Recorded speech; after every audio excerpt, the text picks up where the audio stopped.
আসসালামু আলাইকুম ভিউয়ার্স, চলে এসেছি স্বপ্নপুরী দিনাজপুর আদিম যুগের আজব জাদুঘরে। দেখেন এই সুন্দর কি বিশাল একটা মুখ। এই পাশে চরকি আছে, পাশে আছে লেকের ধারে অনেকে দুলছে দোলনায়। আর লেকের মধ্যে দেখেন পা চালিত বোটে অনেকে উঠছে, ঘোরাঘুরি করছে। তো দারুণ লাগতেছিল।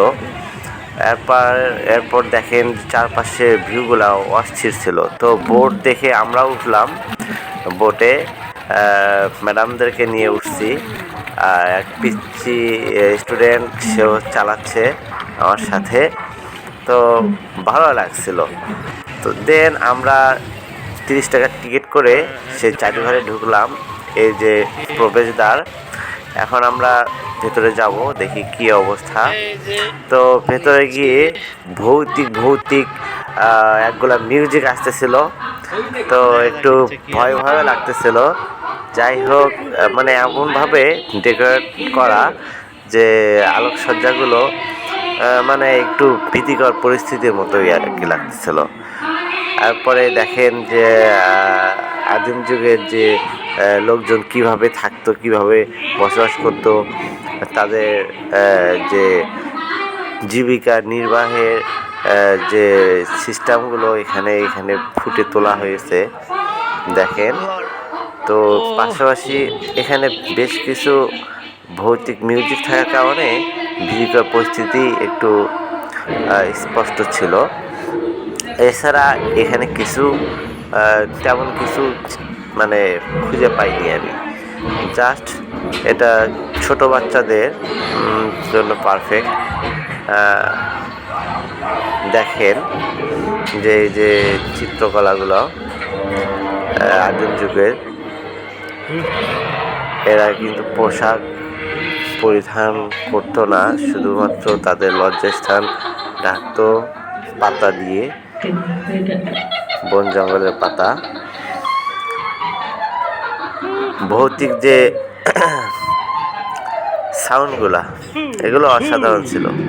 এই একটা প্রাণী, সে নড়াচড়া করতেছিল, মুখ করতেছিল। তো এটাও মানে হঠাৎ করে মুখ করতেছিল আর একটা মিউজিক হচ্ছিল। তো মানে অনেকে অপ্রস্তুত থাকলে এটা দেখলেই ভয় পাবে। তারপরে আরও গুহার মধ্যে ঢোকার পরে বিভিন্ন সিন আসতেছিল, দেখতে থাকুন। এই যে এখানে আর একটা দেখেন সুন্দর করে, মানে আমরা ঢোকা মাত্রই ওখানে সম্ভবত সেন্সর অ্যাড করা ছিল। ঢোকা মাত্রই মিউজিক হচ্ছিল, ভৌতিক মিউজিক, আর হচ্ছে লাইটিং। তো এখানে দেখা যাচ্ছে যে একজন লাইট চালাচ্ছে, মুভ করতেছিল। এ পাশে ঢুকলাম,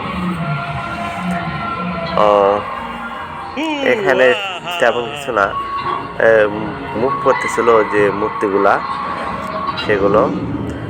তো সাউন্ডের সাথে মুভ করার যে একটা সিস্টেম, আসলেই ভীতিকর একটা পরিস্থিতি। তো আমরা এখন চলে এসেছি লাস্ট প্রান্তে। তো এখন বের হওয়ার এক্সিট গেট। বের হয়ে কিন্তু সেই আগের জায়গাতে আমরা ফিরে আসলাম, অন্য রাস্তা দিয়ে বাইরে চলে আসলাম। এই হচ্ছে আজকে আমাদের আদিম যুগের যে আজব জাদুঘর ছিল, এটা পরিদর্শন।